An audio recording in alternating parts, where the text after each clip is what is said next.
সেদ্ধ ডিমের মেয়োনেজ কে তৈরি করেছে, কোন শেফ তৈরি করেছে সেটা আমি সঠিকভাবে জানি না। কিন্তু তার হাত ধোয়া পানি আমি অবশ্যই খাবো।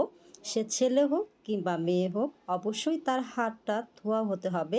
আসসালামু আলাইকুম, আরও একটি নতুন ভিডিও নিয়ে আপনাদের সামনে হাজির হয়ে গেছি।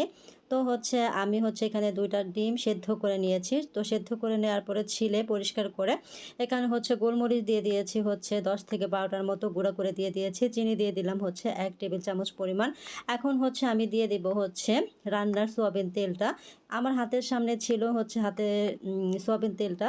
আর যাদের হাতের সামনে অলিভ অয়েলটা থাকবে তারা অলিভ অয়েলটা ব্যবহার করতে পারবেন। তো আমি এখানে ভিনেগারের পরিবর্তে আমি লেবুর রসটা ব্যবহার করতেছি 1 ফালি। আমার কাছে লেবুর রসটা ভালো লাগে, আর ভিনেগারের ফ্লেভারটা একদমই ভালো লাগে না। পরিমাণ মতো লবণ দিয়ে দিয়েছিলাম। তো এখন ব্লেন্ডারে আমি 2 সেকেন্ডের মতো ব্লেন্ড করে নিয়েছি।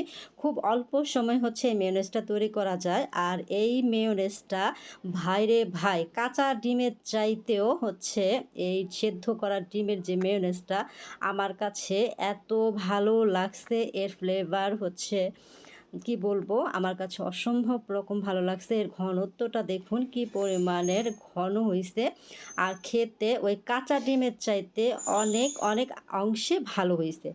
আর কাঁচা ডিমের যে মেয়োনেজটা সেটা আমার কখনোই সেরকমভাবে ভুগতে আসতো না।